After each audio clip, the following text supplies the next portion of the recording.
तो चलिए, सब बच्चे ठीक ठाक हो ना? पूरा बुलंदी है ना? समझ रहे हो ना? तो आज हम लोग पढ़ने जा रहे हैं जो चैप्टर का नाम है तुम्हारा सर्वांगसम त्रिभुज। क्या बच्चे? सर्वांगसम त्रिभुज जो पढ़ने जा रहे हैं, तो सर्वांगसम त्रिभुज में पहले ये समझने का प्रयास करेंगे कि सर्वांगसम आकृति होती क्या है। पहले ये चीज जानने का प्रयास करें कि सर्वांगसम क्या होता है। कहाँ तुम्हारा नजर? लुक हियर, गॉट इट ना? यहाँ देखने का प्रयास करें। क्लास में जरा सा भी इधर उधर नहीं करना है, यहाँ टकटकी लगा के देखना है, ठीक ना? बिल्कुल सीरियसली। जहाँ नहीं समझ में आएगा वहाँ पूछने का प्रयास करोगे। समझ में आ रही बात? हाँ, जरा सा क्लास में एक सूता भी इधर उधर नहीं होना है। समझ में आ रहा है सारे बच्चे को? हाँ, तो चलो देखो, जहाँ नहीं समझ में आवे वहाँ क्या कर लेना है? पूछ लेना है। तो चलिए, तो हम लोग पढ़ रहे थे सर्वांगसम त्रिभुज। पहले ये जानने का प्रयास करें कि सर्वांगसम आकृति होती क्या है। सर्वांगसम, सर्वांग मतलब सभी अंग। क्या रे बच्चे? सर्व वांग मतलब कि जिसका वैसी आकृति, जिसका सभी अंग समान हो, उसे सर्वांगसम आकृति। कोई दिक्कत? जैसे समझने का प्रयास करो कि हम कह रहे हैं कि ये हाथ जो है ना तुम्हारा, ये हाथ है। अगर ये हाथ पूरा दूसरे हाथ को ओवरलैप कर दे, यानी जरा सा भी न छोटा न बड़ा हो, तो इसको सर्वांगसम आकृति कहते हैं। बात समझ में आ गया? देखो जरा सा, इस पर रखने के बाद ये पूरा ढक जाएगा ना? उधर इधर से ही दिखेगा, इधर से नहीं दिखेगा। तो ये हाथ इसके सर्वांगसम है। बात समझ में आ गया? जैसे 2 1 रुपया का सिक्का ले लो, है ना? है किसी के पास 2 को सिक्का है? देने का करे प्रयास। 2 सिक्का जब रहेगा तो एक सिक्का पर दूसरे सिक्का को जब रखोगे तो क्या करेगा? एक दूसरे को ओवरलैप कर लेगा। है यहाँ देखने का प्रयास करो। ये 10 रुपये के एक सिक्का है, ये दूसरी सिक्का है ना बच्चे? अब देखो जरा सा, हम क्या करते हैं, इस पर ऐसे करके रख दे तो पूरा का पूरा सपाट रूप से ढक लिया ना बच्चे? तो इसी को कहते हैं, ये इसका सर्वांगसम है। बात समझ में आ गया? जिसका सभी अंग समान, उसको सर्वांगसम कहते हैं। चाहे जैसे देखो, ये वृत्ताकार है ना बच्चे? है ना? तो वृत्ताकार जैसे 4 सेंटीमीटर का जितना भी वृत्त खींच देंगे, है ना, सबका सब सर्वांगसम है। अगर एक 4 सेंटीमीटर है, एगो को बढ़ा दिया घटा दिया तो दूसरा सर्वांगसम नहीं होगा। पूरा ओवरलैप होना चाहिए, तब ये वो सर्वांगसम होगा। तब जरा सा समझने का प्रयास करो। दुनिया में कोई व्यक्ति सर्वांगसम नहीं है क्या? समरूप हो सकते हैं लेकिन सर्वांगसम नहीं हो सकते, है ना? बात समझ में आ रहा ना? इसीलिए सर्वांगसम तुम लोगों को कॉन्सेप्ट में आ गया होगा। आ गया बच्चे? सर्वांगसम समझ में आ गया ना?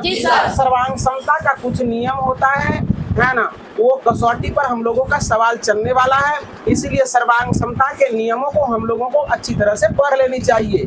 और ये भारी नहीं है, जरा सा दिमाग जैसे मनन करके पढ़ोगे ना, जैसे ऐसे करके आंख बंद किए तो पहला क्या था, हम लोग कहेंगे SAS, है ना? देखो यहाँ होगा SAS, है ना? अब दूसरा क्या है? ASA, है ना? अब तीसरा क्या है? AAS, sorry SSS। अब चौथा है AAS, अब पांचवा है RH, है ना? तो चलो यहाँ देखने का प्रयास करते हैं हम लोग। अब हम लोग जानने का प्रयास करते हैं कि सर्वांगसम होता क्या है। तैयार हो बच्चे? तो कहता वैसी 2 आकृति जिसका क्या होता है, संगत कोण या संगत भुजा क्या हो, यानी सभी आकार प्रकार क्या हो, बराबर हो, उसे सर्वांगसम त्रिभुज कहते हैं। और सर्वांगसम को इस चिन्ह द्वारा दर्शाया जाता है। बात समझ में आ गया? बोलो, वैसा 2 त्रिभुज जिसका संगत कोण या संगत भुजा यानी सभी आकार प्रकार समान यानी बराबर हो, सर्वांगसम त्रिभुज कहलाती है। इसे इस चिन्ह द्वारा दर्शाया जाता है। आप देखो, सर्वांगसम के कुछ प्रकार होते हैं। सर्वांगसम के कुछ प्रकार, भुजा कोण भुजा। क्या रे बच्चे? और दूसरा है कोण भुजा कोण। क्या बच्चे? और तीसरा है भुजा भुजा भुजा। क्या बच्चे? इसके बाद है कोण कोण भुजा। क्या बच्चे? इसके बाद है समकोण भुजा कर्ण, क्या रे बच्चे? RHS नियम है ना। अब बाकी चीजों को हम लोग पढ़ते हैं और समझने का करें प्रयास। पहला को हम लोग पढ़ते हैं, कहता है कि भुजा कोण भुजा क्या होता है? भुजा कोण भुजा क्या होता है? तो जरा समझने का प्रयास करो। कहता है जब दो त्रिभुज सर्वांगसम तब होगा जब दोनों त्रिभुज का संगत भुजा और बीच का कोण क्या हो? बराबर। तो देखो इसके संगत ये है, इसके संगत ये हो गया, तो ये दोनों को बराबर करके लिख दिए। अब देखो ये इसका संगत ये है, दो को चिन्ह लगाए थे इसे करके, तो इसका संगत ये है। देखो दोनों भुजा के बीच का कोण बराबर हो गया ना, तो इसीलिए कहेंगे त्रिभुज ABC सर्वांगसम हो गया त्रिभुज PQ। कुछ भी भारी नहीं है बच्चे, है ना।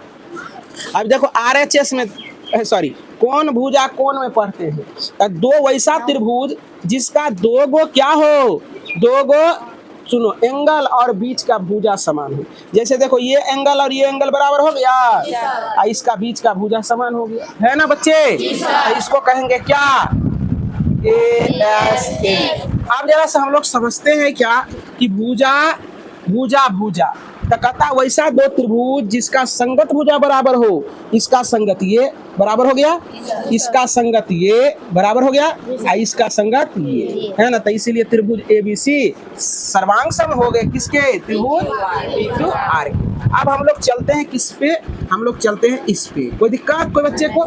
यहाँ तक में किसी बच्चे को दिक्कत नहीं होनी चाहिए, मुझे ऐसा विश्वास है। अगर दिक्कत होता है तो क्या करेंगे? पूछने का प्रयास करेंगे, जरा भी लोक लाज नहीं करेंगे, बिल्कुल समझने का प्रयास करें और जो है ना समझ जाएंगे तो ये हो जाएगा आसान। तो चलिए चलते हैं आगे।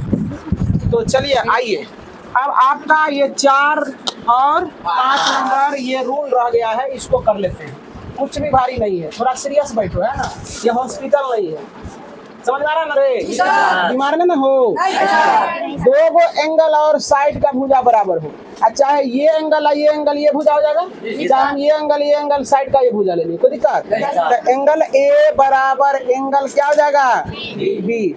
एंगल यार क्या लिखा रहे हो? एंगल A जो है एंगल P के ने बराबर होगा रे, और एंगल B जो है एंगल किसके बराबर हो जाएगा? Q के अंदर बचवा। अब देखो इसका ये भुजा, चाहे इधर वाला भी ले सकते हो। BC बराबर क्या हो जाएगा बच्चे? QR होगा ना। इसीलिए ये त्रिभुज क्या हो जाएगा जानते हो? लिख देंगे इसीलिए त्रिभुज ABC और सर्वांगसम हो जाएंगे त्रिभुज PQR। कोई दिक्कत तो बच्चे को नहीं। अब लास्ट नियम है, सुनो। दो समकोण त्रिभुज, समकोण इसको कहते हैं, दो समकोण त्रिभुज में कर्ण और एगो कोई भुजा बराबर हो जाए तो उसको RHS नियम कहते हैं। समझ में आवता? चलो देखो, तो समकोण और क्या? कर्ण। समकोण और तो समकोण देखो B बराबर एंगल क्या है? Q हो गया, और कर्ण AC बराबर इसका कर्ण है PR। अब कोई एगो भुजा ले लो, ये भुजा ले लो, अच्छा ये भुजा ले लो, कौन लेना चाहता है? तो यहाँ हो जाएगा BC बराबर क्या हो जाएगा? QR। तो इसीलिए बचवा क्या हो जाएगा? त्रिभुज ABC सर्वांगसम हो जाएंगे त्रिभुज PQR की। सारे बच्चे को समझ में आ गया? कोई भी रूल में कोई परेशानी? अब हम लोग मनन करके याद कर लेते हैं इस चीजों को, मनन करके। अच्छा तू लोग बताओ तो पहला क्या था? SAS था, दूसरा क्या था? ASA, और तीसरा क्या था? SSS, चौथा क्या था? AAS, पांचवा क्या है? RHS। कोई दिक्कत? एक बार हम लोग आंख बंद करते हैं। जैसे कि मनन करके पढ़ने का तरीका ये है बच्चे कि मनन करने वाले क्या करते हैं? दिमाग से पढ़ते हैं, है ना। ऐसे कॉपी लेके बैठ जाओगे, रट्टा मारोगे तो कुछ नहीं होने वाला है, ठीक है ना। तो आंख बंद किए, जैसे सोचो कि आंख बंद करके कहो अभी, जैसे कि कहोगे पूरा किशुनगंज चाहे पटना कह दो, तब लगेगा ऐसा दिमाग में ऐसा अनुभूति होगा, ऐसे पटना होगा, बड़ा सा शहर होगा, ये होगा, दिस होगा ना। जैसे आंख बंद करके कहो कि आकाश में कौवा उड़ता है, अनुभूति हो रहा है ना कि वो काला सा कौवा होगा, उड़ रहा है ना। तो इसी तरह से देखो चीजों को और समझो और क्या करो, उसका स्मरण करो। जैसे हम आंख बंद किए, 1 नंबर में था लिखल क्या? देखो इसी को कहते हैं क्या? मनन करके पढ़ना। मनन करके पढ़ना। मनन करके पढ़ने के बाद चीजें ज्यादा दिनों तक याद रहती हैं। बात समझ में आ रहा ना? जैसे सर्वांग समता, मैं बता रहा हूँ फिर से, सर्वांग समता क्या है? तो सर्वांग सम आकृति उसको कहते हैं जिसमें क्या होता है, एक आकृति यानी दूसरे आकृति के सभी चीज समान होता है। मतलब पहली आकृति और दूसरी आकृति पूरे संपूर्ण रूप से एक दूसरे के ओवरलेप कर लेते हैं, जिसे हम लोग क्या कहते हैं, सर्वांग सम आकृति।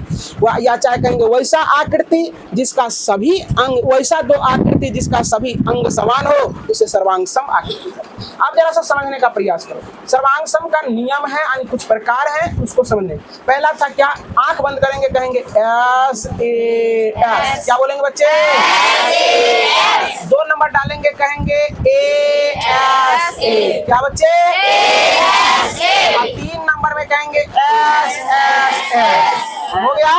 4 नंबर में बोलेंगे ए एस, हो गया। 5 नंबर में आर एस एस। समझ में आ गया? ऐसे सारे बच्चे को याद हो जाएगा।